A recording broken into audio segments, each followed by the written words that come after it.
Welcome everyone to another amazing episode. I hope it's amazing at least. We're going to have an amazing episode today. My name is Andrew. I'm hosting today's episode of the Average Ontario Angler Podcast. Jesse is with me riding shotgun, and we are on episode number 49. And it's time to discuss one of my favorite topics. It was actually one of the first topics we ever discussed on the podcast. It's talking about spring pike. How excited are you about spring pike, Jesse? Well, early spring pike is super exciting, and we had a really good experience a few days ago. So Jesse got it out of his system. Yeah. No, I'm just getting started. But yeah, no, I'm super excited. I know a lot of guys like steelhead fishing during the spring, but for us, we both really like pike fishing. So I'm excited for this episode. Actually, last year's episode on spring pike fishing was one of our best, most downloaded episodes. So let's do another good one, Andrew. All right, I'll do my best. We're gonna bomb it though, I'm sure. Bomb those pike right into the boat. Yeah. So we have, as usual, we're going to have an interesting fishing fact, which Jesse has prepared for us. And then we're going to launch ourselves right into the open maw of the great pike topic. But first, Jesse's interesting fishing fact. Take it away. All right. So we did have a very exciting story to tell about spring pike fishing, but I'm not going to get into that. But the fish that I did catch, I'm going to talk a little bit about the lure that I used to catch it, because it's a brand that me and Andrew have started using in the last maybe 2 years. And it's a brand that I highly, highly recommend now, not just because of the fish that I caught last week, but overall, we've caught tons of different fish on them. And that brand is Duo Realis. Duo. They're really cool baits. I've seen them in stores for a long time, and they're a JDM bait. Andrew will tell you, what does JDM stand for? I'm sure we've all heard the term fly around in the fishing industry. It's Japanese something something. Japanese domestic market. So a lot of times you'll see all these baits and they'll say, oh, it's JDM. And you might say, well, I know that means it's from Japan, but it basically means it's a bait that is made, produced, and some of these baits were originally only sold in Japan, and now they're more popular coming to North America. So what are some brands that are JDM except for Duo Realis, the one that we're talking about today? We may think of popular baits like Megabass. Megabass is probably the most popular JDM brand. All their baits are, made in Japan and designed in Japan and popular in Japan, but now they're super popular here too. Another brand, OSP, I'm sure you've heard of that. Depths, Geecrack, Jackal. We have a few Jackal baits too. That's a brand that's owned by Shimano, and they're made in Japan as well. Not only are Japanese lures known to be, I think the first thing, they're kind of known to be a little expensive. Everyone thinks, oh, JDM, that's going to be expensive. And most of the time, they're right. They're not cheap. But when I think of JDM, first of all, I think that, well, for one, they're expensive. But Japan, for many years, even back 20, 25 years, they were known to be pretty much the pinnacle of innovation, craftsmanship, and artistry. I remember reading Ontario Out of Doors, Outdoor Canada magazines, back from the 90s, right? And they would be talking about using Japanese, we're using Japanese fishing lures. And it was just like a jerkbait. Now that's pretty common. You go to any fishing store and JDM stuff is on all the shelves. But back then, people were just starting to realize that, these baits, they're well designed, they're innovative, they've got really good hooks, and they're designed to fish better than some of the stuff that we've been using over here for decades and decades. So a little bit about Duo. Duo Realis has been making lures since 1995. So it's not like one of those companies like Rapala that's been making lures since trees started to grow. But it's been almost 30 years. Almost 30 years they've been making lures, which is a long time. And I couldn't find any updated records of how many lures they've sold, but back in 2016, it said that they've sold 20 million lures. So I don't know how much it would be now, but safe to say they've sold tens of millions of lures. And they also make, in Japan, they also make Duo, but they also make a ton of other brands of lures, most of which I've never even heard of, but they're all the popular brands over there. If they need a lure made, they go to Duo, because Duo has 30 years of the best experience in making these baits. So they make tons of stuff. Now, I got this idea for an interesting fishing fact on this topic because I was watching a video on YouTube, and I'll link it down below. And it's from the Hookup Tackle in Arizona. And Ben, the owner of that store, it's one of the biggest JDM. I think it is the biggest Japanese lure stores in North America. He sells all kind of bougie stuff. But he actually went on a tour in the Duo Realis factory. I saved that to my watch later last night, and it sat there for 3-4 months. And I was like, I'm not going to watch. It seems kind of boring. It's a factory tour, but I'm glad I watched it because it was super, super interesting. And it goes to show how much quality and craftsmanship goes into these baits. And we're going to explain later why you should probably try some of these. the owner of the hookup tackle, he goes into this factory and they take him around and they show him literally everything. And they show him each step of like making these lures. And I thought it was super interesting. It shows like how much skilled work, like oftentimes we think, oh, like lures, they're made in a factory, they're just slapped together. This is like the opposite of that. These are like skilled workers meticulously putting these things together. The quality control is insane.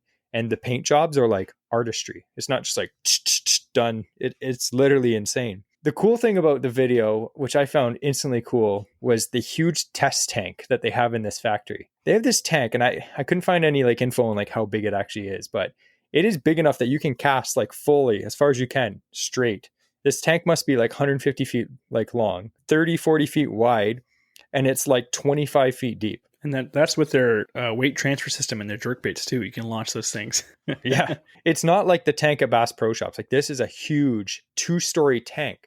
So if you're the guy at the top casting the baits, there's actually on the second floor down underneath, it's just like the whole wall is an aquarium. You look and you can see like right into this test tank, and it has fish in it, but that's not the main purpose. But there's actually all kinds of structure in this tank. So there's like a rock pile. There's like, a bunch of logs. There's, sand. There's like branches. So they can test and see how these different lures react or handle different circumstances underwater. And then they also do all kinds of crazy scientific tests on like watching like how the baits like twitch. So they'll have like a whole table of jerk baits, and it'll be like, oh, this is prototype 1 of 17. And then they'll be casting it out, and guys underneath are with clipboards taking notes on literally any little thing, and like measuring like the distance that they twitch to the side or how much they wobble. And they go through all these prototypes until they find the one that's literally perfect. It just blew my mind. Like this tank is huge. If I had that in my backyard, I'd never leave. I would just fish there all the time. So a lot of testing goes into these baits. They're not just a company that just slaps together a lure and they're like, yeah, it wobbles, that's fine. Like, no, like this is the kind of company that they want everything to be absolutely perfect. Now, the cool thing is the assembly area in the factory, it's super, super clean. You look in this video and it looks like it's like a research medical facility. It's like everything's white and stainless steel. There's like super bright LED lights everywhere. Like it's super clean.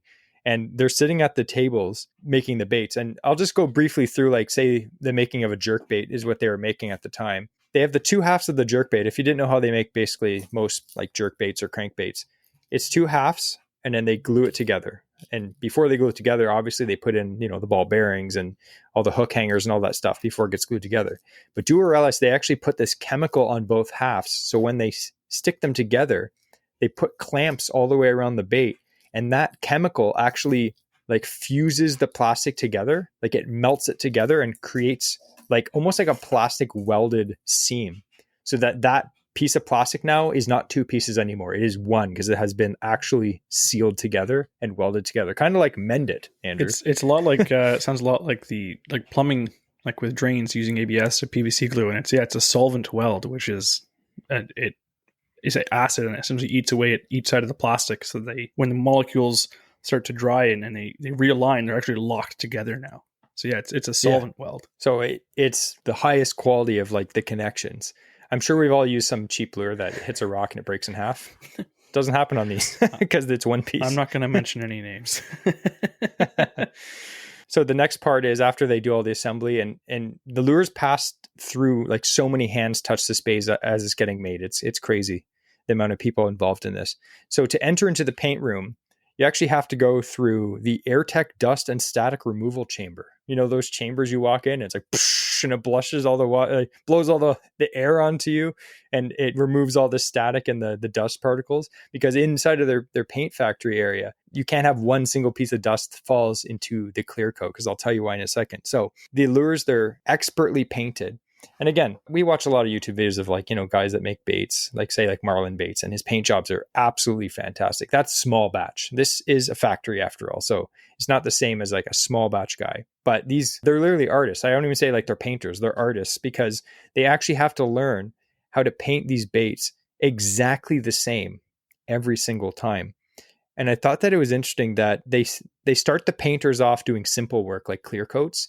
And then after years of working at the factory, as they get better, you can basically work up to being like an artisan, like lure pattern and painter. They're so meticulous about their baits that they literally hold them up side by side. And if it's the same baits, they have to look exactly the same, and they're all painted by hand. So they have stencils for some of the like patterns and stuff, but everything else, they have to be able to mix the colors, paint the right sections of the bait, and they both have to look exactly the same.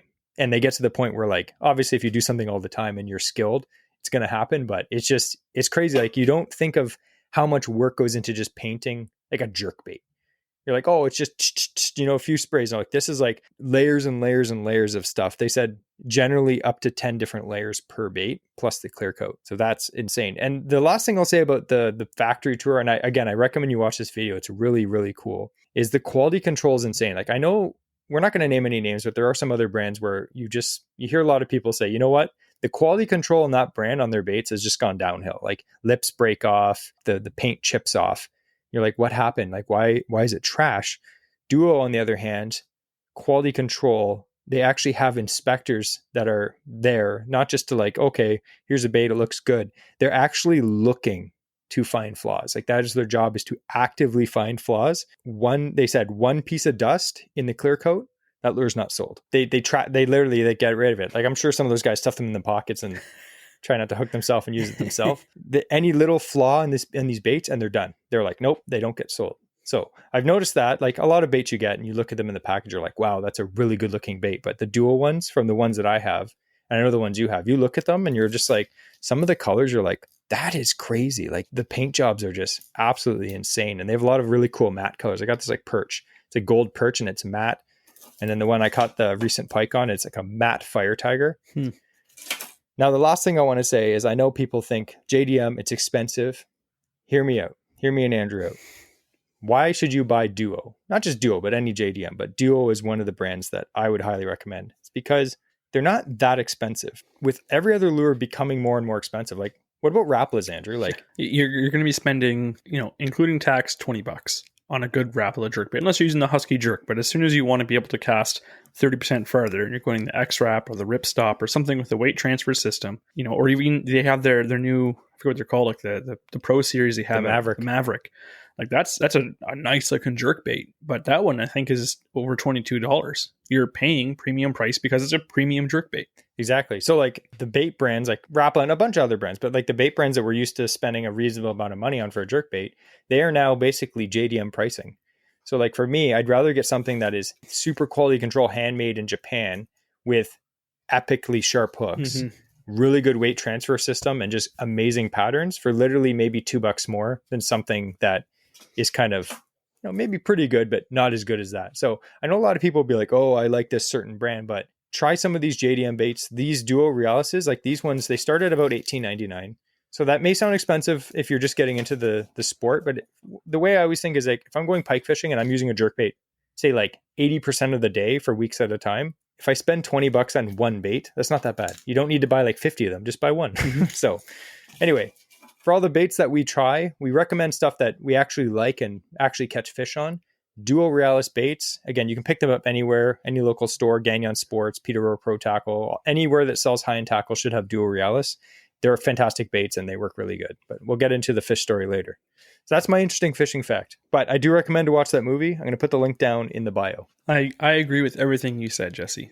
We've had many discussions on that fact too. And like we even talked about, what if we only had so much money to go spend at a store? Like, you're not just going to get jigs and soft plastics. You have to get baits. What are you going to buy?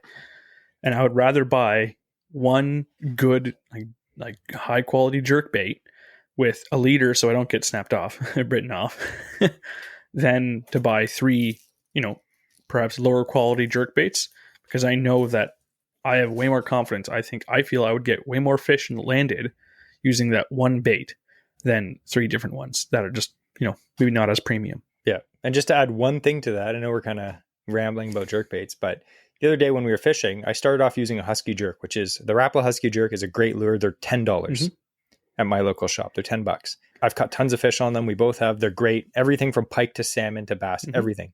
But for $10, you may think, well, that's half the cost of this Duo bait. They have no weight transfer system in them. You were yelling at your reel, like, this isn't supposed to backlash.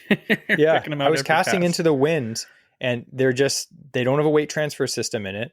They just like fly through there like a boomerang, and you get backlashes. You can't cast as far.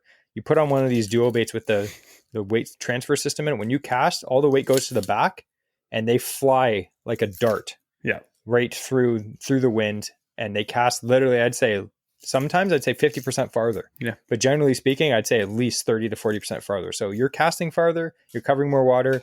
Hopefully you're catching more fish. So that's another thing. You're paying a little bit extra, but you're getting a lot of benefit. Yes. There's value to the extra money there. That's a great option for spring pike. We're going to get into that. Lure is going to come back up this episode. I can promise you that. Yeah. For perhaps more than one reason. Jesse's going to have a story later on. We're going to get him to regale us with that in a bit. Regale. I love springtime. It's my favorite time of year is the spring. And spring pike is something like spring is, I would say, the best time for pike fishing, especially like ice out. Even in those early months, they're approaching or just post spawn. So we're going to go into a little bit about their behavior. These guys, they are kind of a cool water fish. They're not a hot water fish or warm water. They're kind of like cool water fish is really their like prime of where they want to be, where they're most active. So we're going to look into some of the opportunities that we can get to get into some of these trophy-sized pike. And I can now say trophy-sized pike because I was in the boat when one was caught. So the first one we're going to talk about is where pike are, or their behavior, I should say. So during the winter, we know that pike, like we talked about it before, they're under the ice, they're active. Pike can even start spawning under the ice if need be, but they are generally a lot slower because of those cold temperatures. The lake's at 4 degrees Celsius even sometimes, or close to that. As we talked about, temperature affects the behavior of fish tremendously. But when they have ice out and the water starts to climb up and some of these different areas have warmer water, that is going to draw pike right to them. Do you know what the optimal temperature? They actually did tests on what temperature water pike prefer to be in. Even choosing the correct temperature of water over perhaps a more abundant food source. So temperature is very important to these fish. What do you think the best temperature is? That's a hard one.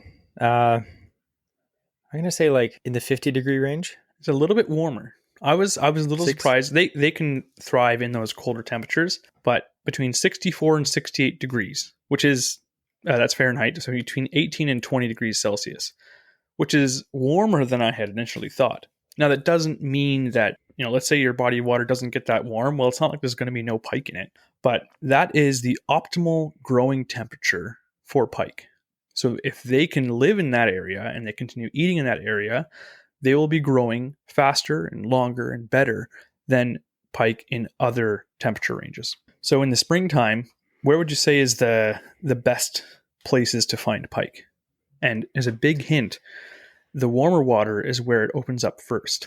Yeah, so where we usually start looking for pike in the spring is like we're looking in shallow bays. Mm-hmm. You're going to see areas that have like a dark mud bottom because when the sun hits it, it'll retain more heat. We have noticed though when we're boating around that the temperature difference, there will be a fair bit of a temperature difference when you're in say like 12, 13 feet as when you push into these back bays and they're maybe 3 feet deep. And they have all those like optimal areas like the mud bottom. So that's generally where we're going to start. And then if we don't find them there, we know to kind of move a bit deeper and just keep finding, where those fish are. But that's my favorite place to catch them when they go up shallow when the sun's out. They love it. When they're looking for these warmer temperatures, and right now, like this time of year, the pike, they're kind of getting ready for their spawn. They're not quite spawning yet, I would say. I know this winter has been extremely mild overall.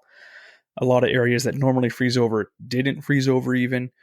So that has kind of put it's going to change a little bit of the timing for different species of fish. But usually April to May, the pike are starting to move from their winter grounds and going to feed up. So that I would suggest is probably going to be happening a bit earlier, but they're moving from the deeper water where they have been.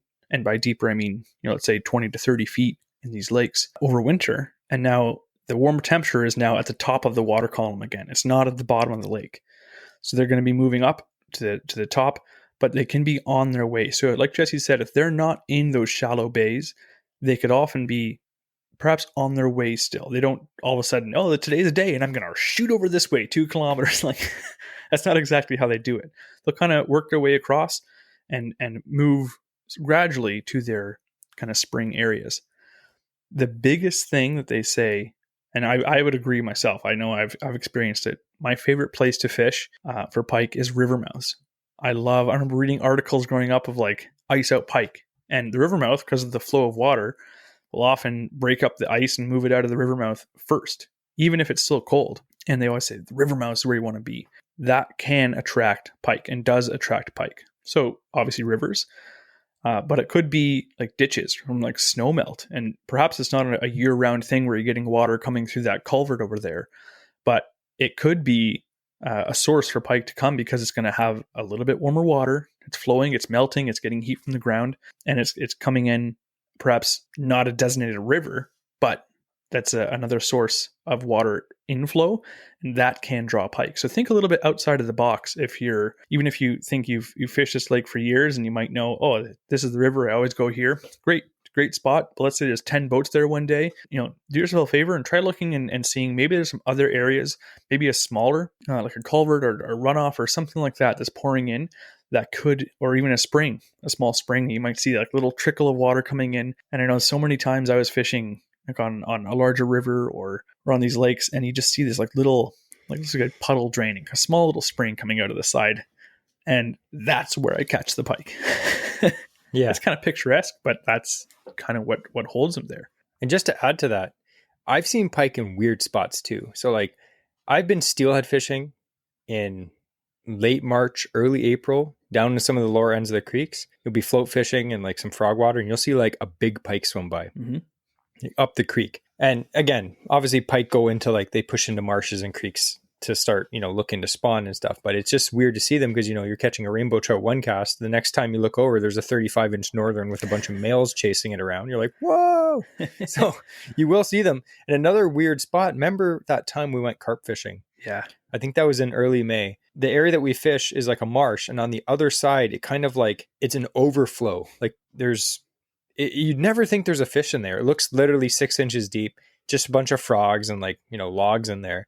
And one time I said to Andrew, we were walking down and I was like, hey, wouldn't it be funny if I caught a fish in here? So I tied a jerkbait on that I happened to have in my box. Because where we go carp fishing, sometimes you see pike. So I always have a jerkbait in the box. I tied it on. I just chucked it in there. 1-2 twitches. And this pike just came up and smoked it like in 6 inches of water. And we were just joking. I was like, there's no way there's a fish in here. And I don't know if the thing got trapped in there, like when it came in earlier to spawn, the water levels dropped, or if it actually somehow squirtled its way up in there. But it's crazy, the weird skinny water that they'll push up into when they're getting ready to spawn. Absolutely. They can, as long as their backs are wet, and sometimes even if that.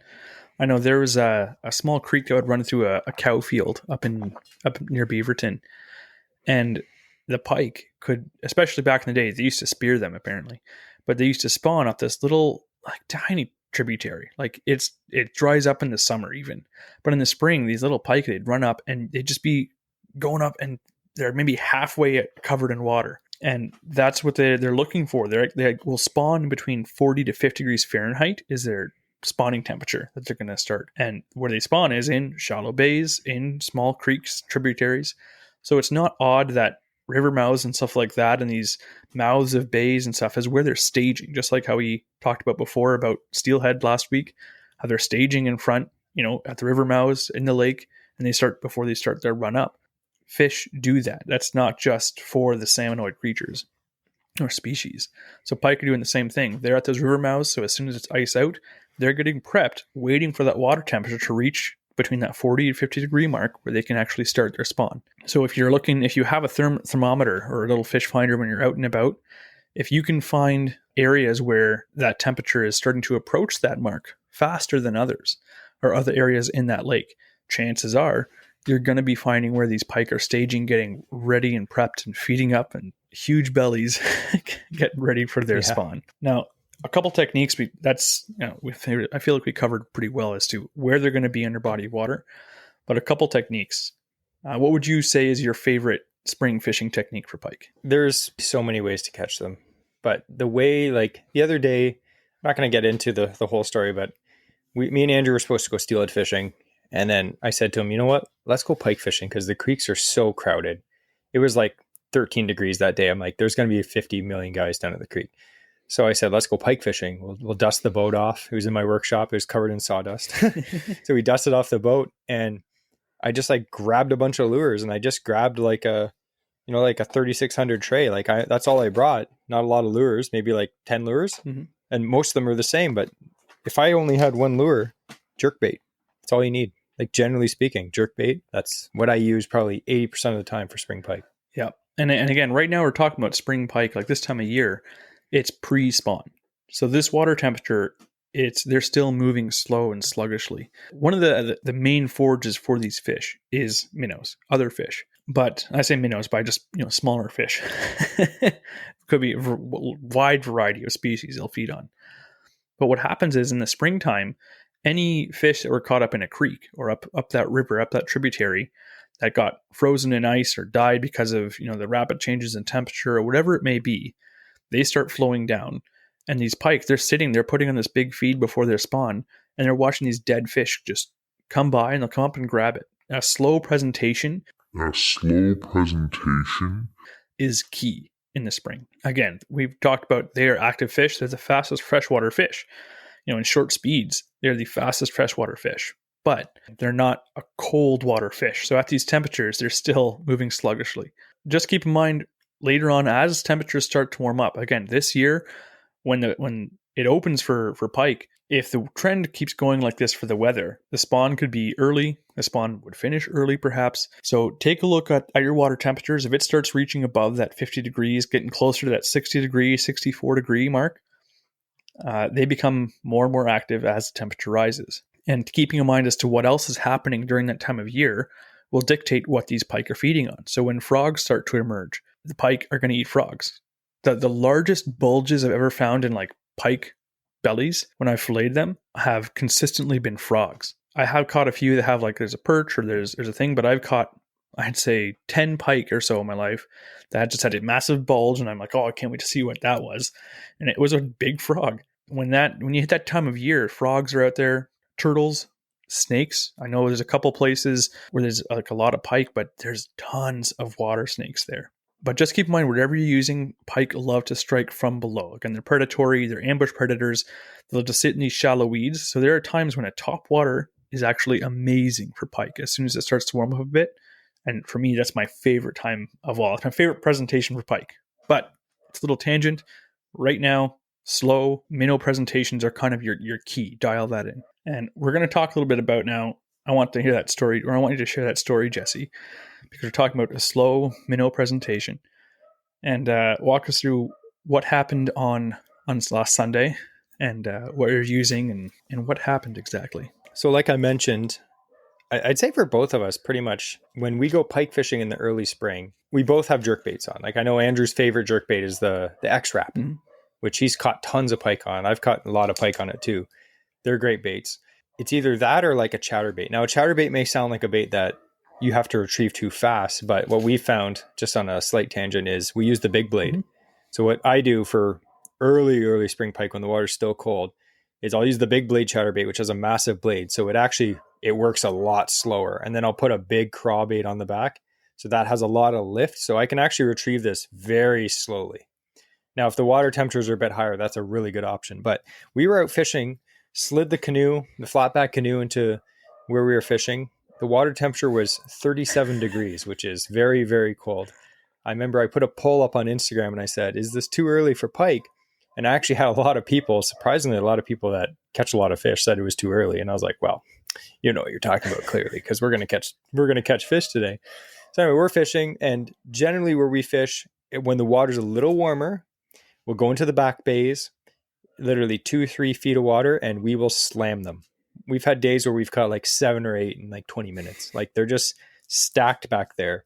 And one of the best baits back there, again, just like an X-Wrap, something like that. A ripstop. The ripstops are a little bit shallower, I find. Those are amazing for shallow bays. Yep. Or spinner baits or spoons, swim jigs, anything like that. So anyway, we tried that area. We didn't see anything. So I said to Andrew, let's go. There's a nice deep hole. Let's go to the deep hole. We went down there. We didn't see anything. The water was a bit murky. So I tied on this Fire Tiger Duo Realis jerkbait. This is a 115, so it's a little bit bigger. It's like 5/8 of an ounce. It's a big jerkbait. We kind of drifted into this area, like out of the deep hole towards the shallows. I think we were in like 6 feet of water, 5-6 feet of water. And Andrew had a follow right up to the boat. I forget, it followed his chatterbait, I think. A little, like a 20-inch pike maybe. So that our hands were starting to get cold. It was a bit chilly that day.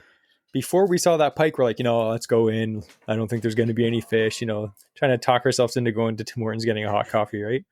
He saw that pike come up, and even though it was a small one, we're like, oh, we're ready. Fish for another hour, right? So anyway, we're casting, and I'm fishing a bass jerkbait rod, because generally this time of year, you're not catching giants in this spot that we're fishing. So I was using a 6'9" medium light jerkbait rod, which is the same rod I use for smallmouth. It's a great rod. It's very parabolic, 10-pound line, and a super thin titanium leader. I like the titanium leaders because they're so thin and lightweight. It doesn't affect the action of the bait. It doesn't make them sink too much. But anyway, I'm fishing this bait, and we're fishing in 38-degree water. So when you fish a jerkbait, you're not fishing it like Kevin Van Dam. You're not like jerk, jerk, jerk, jerk, jerk. You're kind of pulling the bait. It's not like a hard snap. So what I do is I do pull, 10 seconds. Nothing. Pull, 10 seconds. At least 10 seconds. 10, 15 seconds. So it's my thought anyway that these big pike, the big females that are coming in, they're very visual feeders, like Andrew said. So I want to attract their attention. And a jerkbait is a great bait for attracting attention, even for bass. It makes a lot of noise, has rattles in it, right? It's a big profile. This Duo Realis bait actually has flat sides, so it has a lot of roll in the water, and I'm using a bright color. So I'm going to give the fish a lot of chance to find it. But again, like Andrew said, it's 38 degrees. These fish are like, it's cold. They're slow moving. So anyway, I'm fishing, and all morning, I think the funniest thing was all morning I was snagging. Andrew didn't snag a single time. I was fishing and I'd snag a log. We'd have to back the boat up and try to hit it with the oar to get it out. I snagged like 5 or 6 times. So it got to the point where I chucked out my bait. I twitched it once or twice. And then I was kind of just like turning the trolling motor and kind of heading back to shore as he started to go. And then as soon as I twitched the rod, I just felt like I snagged. And I just was like, snagged. Andrew's like, oh. And then all of a sudden, the snag started to pull line off my reel. And I was like, this is weird. And it was just slowly coming out. Because the boat was also moving. So I was like, maybe it's just me moving the boat that's causing line to come off my reel. And then all of a sudden, it just like started moving the opposite direction of the boat. And I'm like, oh, Andrew's like, no, that's a fish. That's a fish. I could see the line tracking against the horizon. I'm like, that's moving. Yeah. But it wasn't moving like fast. No. It was just kind of like, and I was like, you know what? I think I snagged a carp, because that's happened to us before. Like if you're fishing a jerkbait, carp happen to be in the area and you snag one in the back or something. In that area. So it happens, unfortunately. So I'm like, you know what? I must have snagged a carp, because this thing is just bulldozing slowly across. I started pulling on it, and it just went, and it literally shot like 30 feet in front of the boat. And I was like, holy smokes, like it has to be a carp. I'm trying to pull this fish up, again, on a medium light jerkbait rod, 10-pound line. And I'm like, it's a carp. It's a carp. I'm like, if this is a pike, it's huge if it's a pike. And it came up. We saw its tail flip out of the water, and it's like that red and blotchy tail. Yeah. And I was like freaking out. I was like, oh, it's a pike. It's a pike. It's a huge pike. And Andrew's like, oh, and he's like trying to move around in the boat and find the net. And I'm trying to pull this fish up, and I had literally no control over this fish. It was just like, it was telling me where to go. And then it got up to the side of the boat. I finally got it in. This is like literally, I'd say 7 or 8 minutes in. Oh yeah. I couldn't horse the thing at all. And it got right beside the boat, and Andrew tried to scoop it, and it went right under the boat. And my rod was like underneath the boat, because I couldn't swing it behind the boat because the trolling motor was down, and it was a nightmare. I was like starting to stress out. Finally, it came up, and Andrew scooped it, and we both were like, yeah. All the people on that lake were just like, what is with those guys out there? But Jesse was being a champ. He caught that thing. He was fighting it like a tuna, because he's got the trolling motor in reverse. He's just backing down on it. Because I was chasing it. So he's just backing down on it, picking up the slack. And the whole time I was chasing it with the trolling motor. I want to say, I think we handled ourselves as excited as we were. We didn't get overexcited and flip the canoe, because we were in Jesse's sports pal, which is nice and stable. But I had to turn myself around while sitting down. I didn't want to stand up while Jesse's fighting his fish. And so I'm trying to swivel myself around in this canoe. The water's 38 degrees. I do not want to go in there. And then we have this short-handled net. So I'm just getting ready with it. I'm like, okay, my rod's away.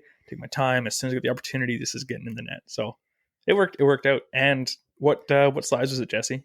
So it was 36, but it was the fattest 36 I've ever caught. Like I've caught 36s before, but this one was, comparing the pictures, was night and day. Yeah.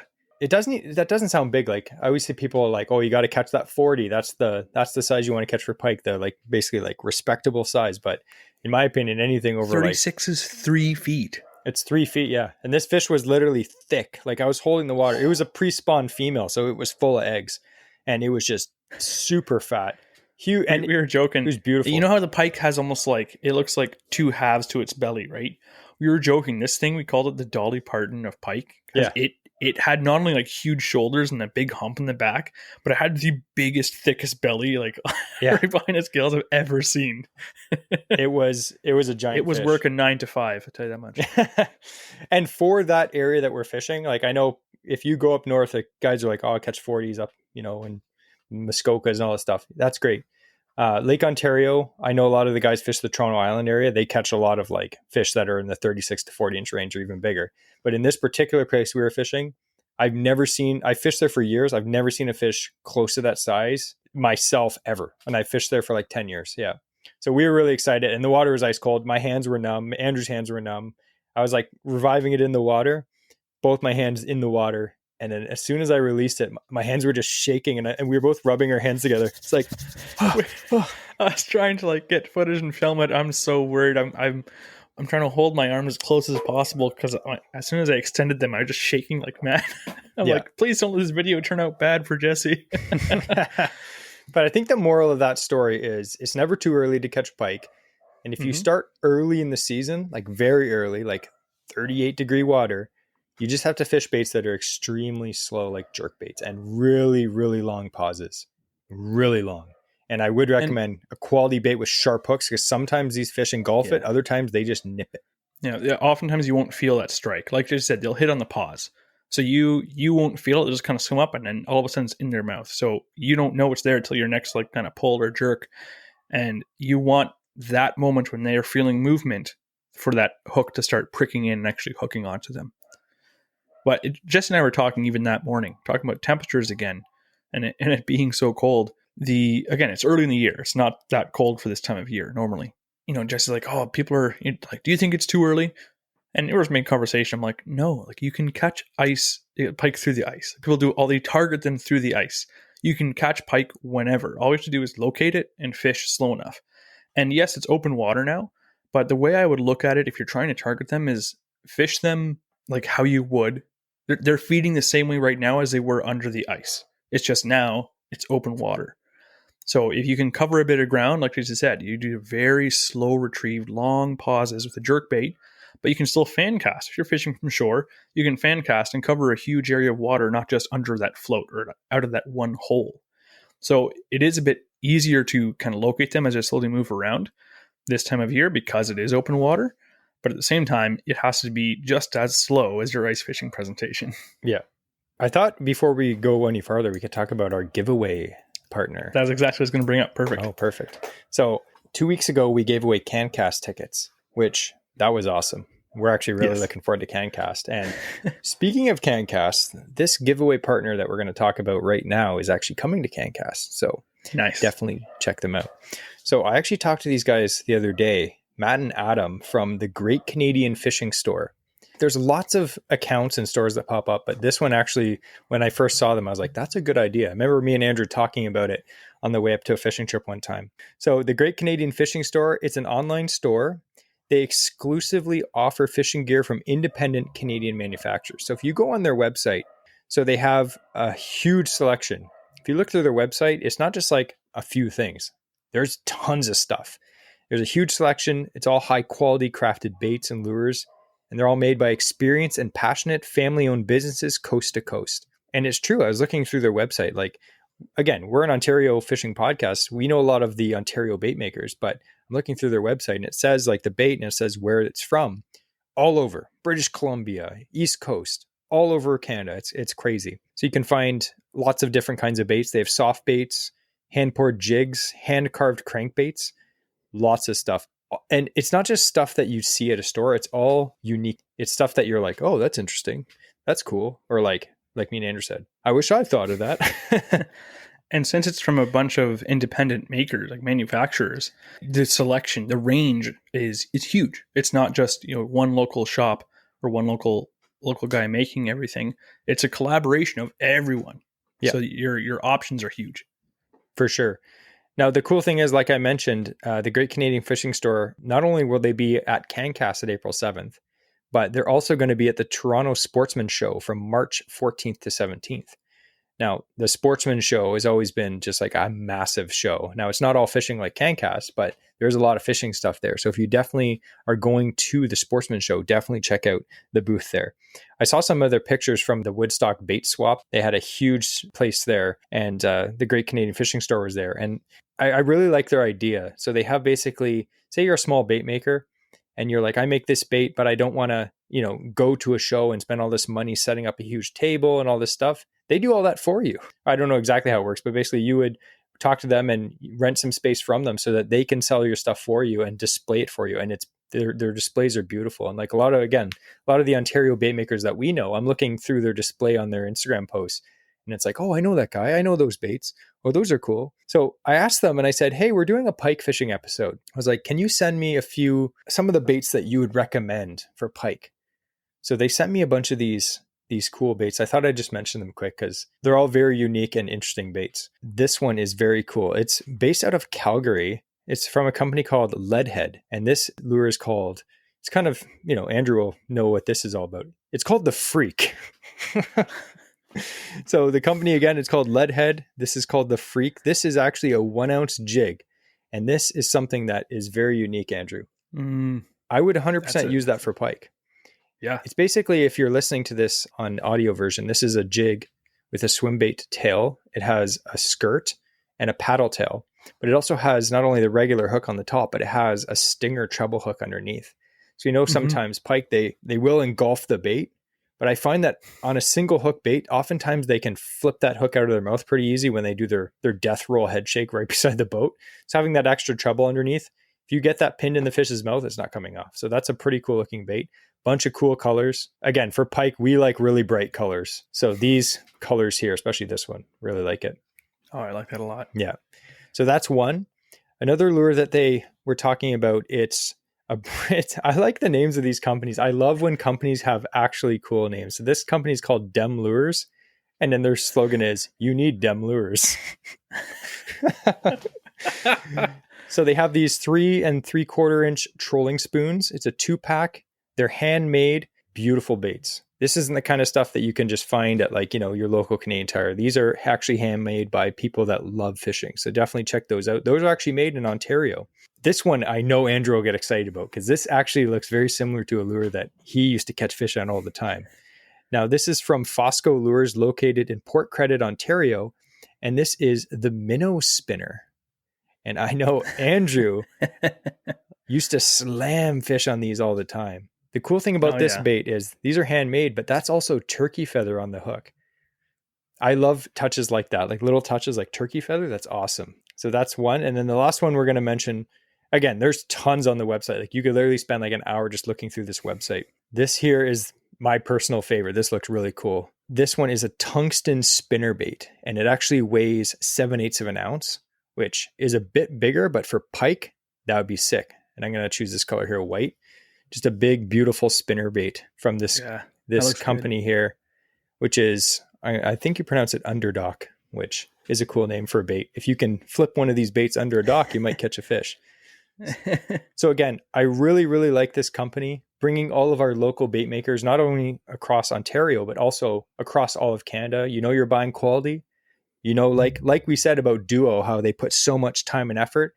These local bait makers, these guys and girls that make these things, they're not like the big brands. Like they put so much meticulous effort into these baits, and they're handcrafted. They look over them before they sell them. That bait that they're making, that is something that they love. It's going to be the best quality that they can possibly get for it. So you're getting a great bait and you're supporting some people. You have to think, like we always say, when you support local, when you buy something from like Bass Pro Shops, no one cares. When you buy local, someone does a little happy dance because someone bought their product. So that's awesome. And they slam fish too. So the giveaway is going to be a $75 promo code for their website. $75. Awesome. Yeah, that's amazing. Like if I had $75 on their website, I'd be like, I'd be buying a bunch of those spinner baits and those freak jigs. 2 minutes to be gone. Yeah, I know. See, if I wanted, I'd have to give Andrew half. But so that's a really awesome giveaway. And again, if you're going to the Sportsman Show, definitely check them out. Tell them that we sent you. And if you're going to CanCast, which I know a lot of you guys and girls are, definitely check them out. And again, tell them that you heard us on the podcast, because that really helps them see that doing this giveaway is actually good for them. So we appreciate Matt and Adam for setting that up with us. Again, we love working with local companies, especially when this local company is also working with many local companies. So it's kind of like a perfect fit for this show. So we really appreciate that. So if you are interested in entering this giveaway, our giveaways are only for Patreon members. So if you support our show, our podcast every week, or you have to support it once a month, not every week. We're not that greedy.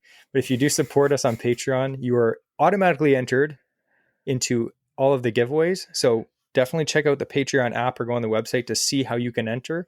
So I have a couple little segments to finish off the show. But before we get there, there's one last thing I want to talk about on the topic of pike fishing. So we have a few of our favorite baits. We did talk a little about, jerk baits. They're great. Chatterbaits, awesome. Spoons, spinners, they can be effective. What would you say would be we already talked about specifically the big blade chatterbait. I'll go even further and say a big blade white chatterbait would be my ideal chatterbait to throw for spring pike. What would be your ideal jerk bait to throw if you had to choose one? Again, I want to say the Duo Realis, just because that's the one I slammed that big boy on. But I'm not overly picky. As long as it's a bait, like I said, that casts far, has a weight transfer system. Usually in early spring, it's windy. I don't want some bait that's just going to be light and not cast very far. Pick your favorite jerk bait with a weight transfer system that is 4 to 5 inches long. And for colors, oftentimes with the spring melt going on, the water's usually off color. So we've done really good with Fire Tiger. I know when the water's a bit clearer, me and Andrew do really good on white. So I just pick something bright. Again, pike are visual feeders. I'm not saying you can't catch them on more natural colors, but even in clear water, they love Fire Tiger. You can't go wrong. Like everyone's like Fire Tiger. That's all you need for pike. So I think you misunderstand a little bit. Great information, but I want to know your opinion. This is beyond the fact of general. So if you pick the Duo Realis, if you had to pick one specific one, I ask you right now, would you pick the Duo Realis? I honestly would. And again, you know how many jerk baits I buy. Andrew knows. I have literally probably like 30 to 50 of them. Like I buy them all the time and I don't use half of them because I'll buy one and be like, oh, I like that. And then I'll buy another one. And I haven't even used the ones I own. So like I've tried tons of them. And I have found that just that Duo, it casts great. It's got super like stupid sharp hooks on it. Like the hooks are just, you touch them, you bleed. You look at them, you bleed. Like it's stupid. And I would say the patterns are great too. Yeah.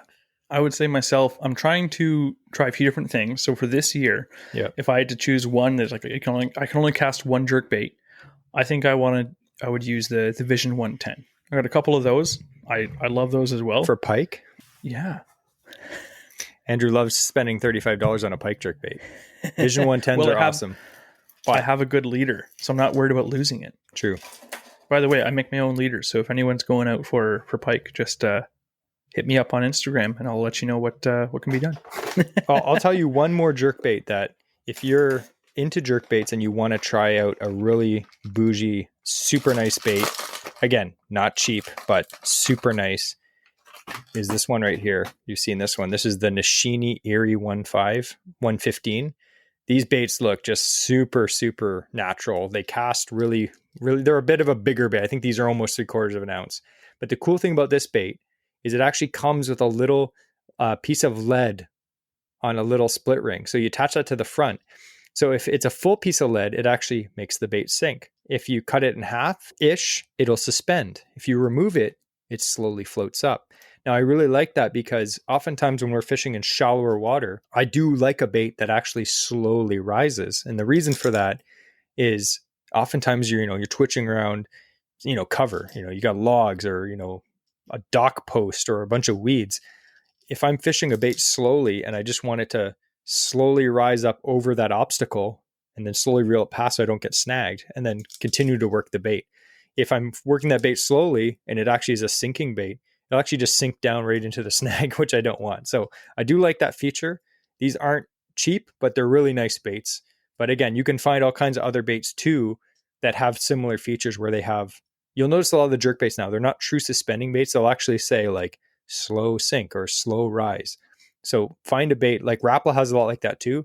I know like the Shad Rap or I forget, all the Rapalas they sound the same, but they do have one that is a slow rising bait, which has been one of my favorites too. So I find that I snag a lot less.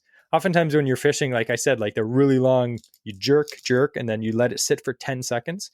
If it sinks in 10 seconds, it'll sink like right down to the bottom, and you'll just be like, no pike's going to find it just sitting in the mud. So make sure you have a properly suspending or floating bait. Plus, one thing to add, you mentioned leaders. If you're using leaders, you don't want a bait that is slow sinking or suspending anyway, because the leader is going to make it sink. So if you have one that slowly floats up, that's another tip. The leader will kind of like help balance it out if it's floating up. It might be perfect. It might still slowly sink, but you can experiment and have fun with that.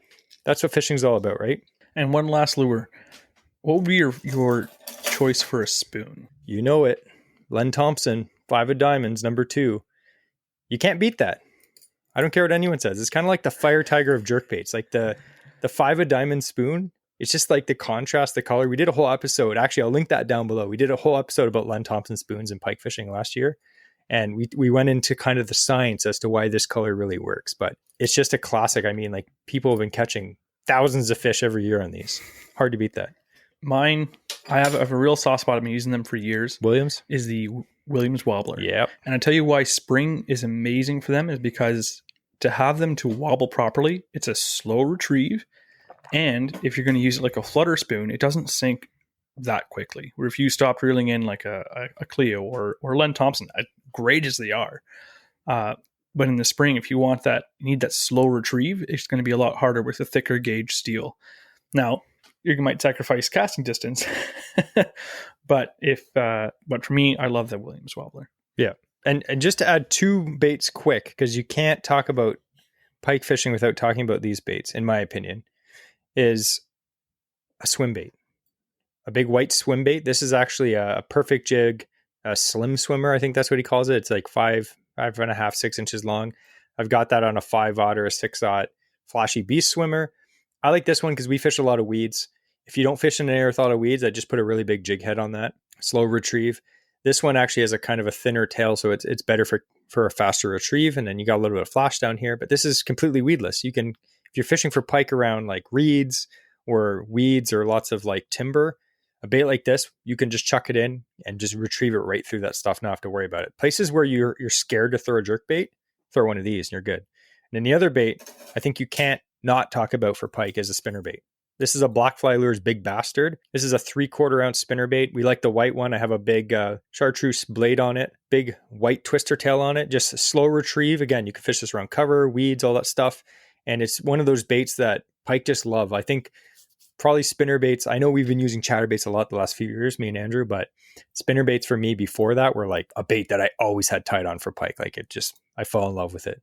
Actually, I think I caught back in the day at Andrew's cottage. I caught one of my biggest pike at that time on a spinner bait. Remember that? Yep. Andrew is so mad that I beat his record until the next year. Yeah. So I have a quick little news article actually I wanted to mention. Ooh. And it kind of ties into last week's podcast a little bit. We were talking about some of the different areas that we fished our whole lives. So this happened on the day that our last episode released. Okay, so everyone keep that in mind. The last episode being steelhead fishing. We had angling art on, an awesome episode. So the title of this is on Durham Region News. Ajax man charged after Pickering angler allegedly pushed into Duffins Creek. Have you heard this, Jesse? No, I didn't. So that wasn't me. Here's the story. So Jesse, claims 2 men fishing along Duffins Creek early last Sunday morning were allegedly assaulted, with one of the victims reportedly being pushed into the creek, say Durham police.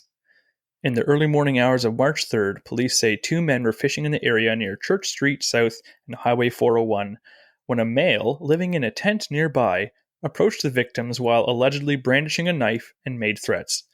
The suspect then allegedly pushed one of the men into the creek. The victims did not suffer any injuries and made their way to a local police station to report the incident. So I just wanted to give that kind of as a public service announcement. I've noticed a lot more frequently now of kind of like tent cities down on especially fishing, the lower tribs and stuff like that. It doesn't list their names, but that was definitely Jesse and Arthur. Yeah. The homeless? Oh no, the fisherman. Yeah. That's where I live, guys. This is where I am right now. Yeah.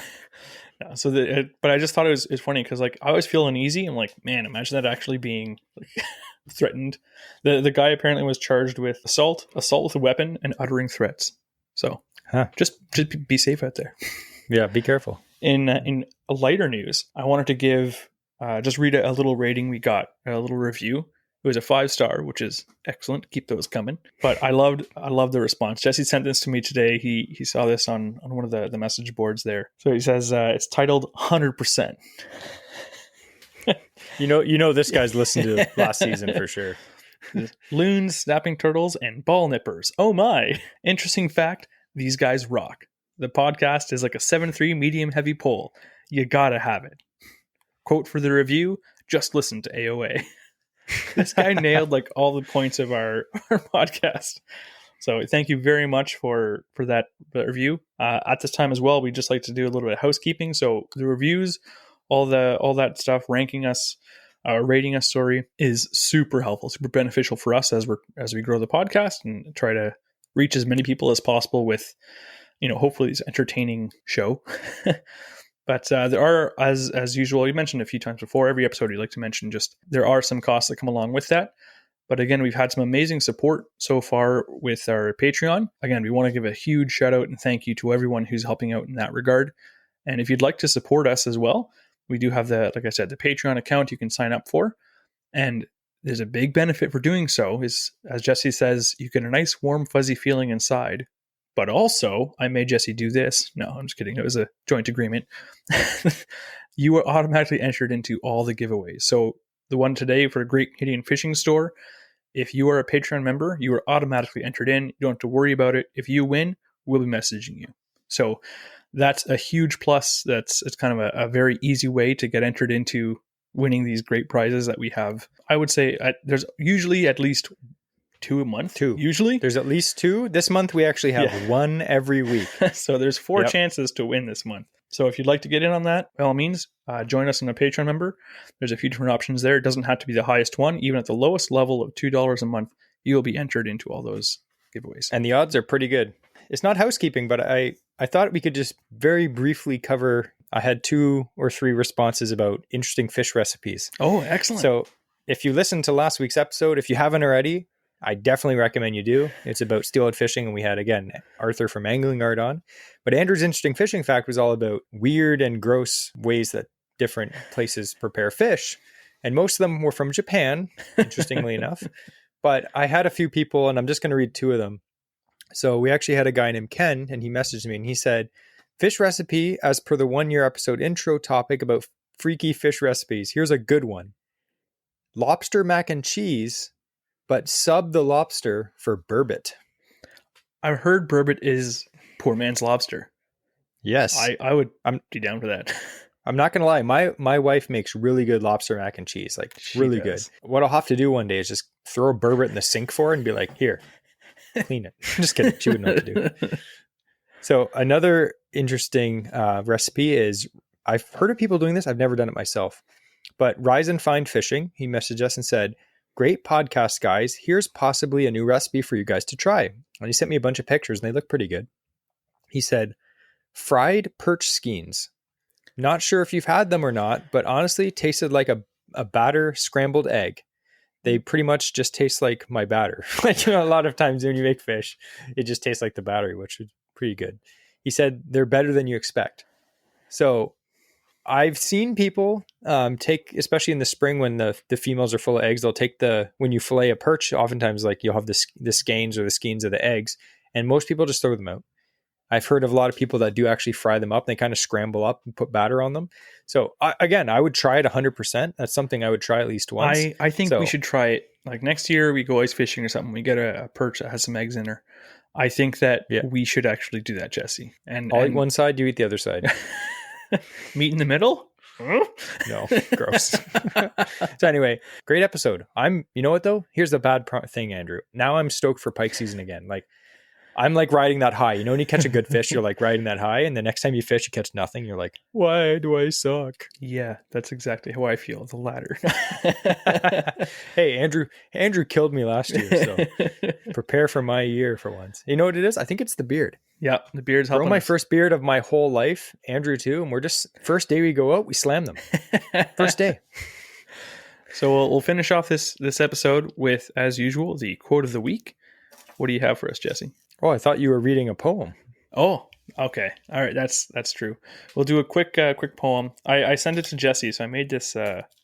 I personally, with no help whatsoever, too embarrassing, made this poem. Yeah, and is it a tearjerker? Someone will be crying after this one. Yes. So it's on today's topic. In Ontario's lakes, when springtime arrives, anglers set out with gleam in their eyes. Their rods are ready, their spirits high, for the battle with creatures that lurk nearby. They cast their lines with skill and might, hoping to land a legendary fight. But beneath the surface, in murky gloom, lurks a predator ready to consume. With a flash of silver and a mighty splash, the water erupts in a wild clash. The line goes taut, the reel sings loud, as the angler struggles against the shroud. Through weeds and reeds, the pike does dart, a cunning foe with a hungry heart. With teeth like daggers and eyes aglow, it's a fearsome sight to friend or foe. The battle rages on in the morning light. Both fisherman and pike put up a fight.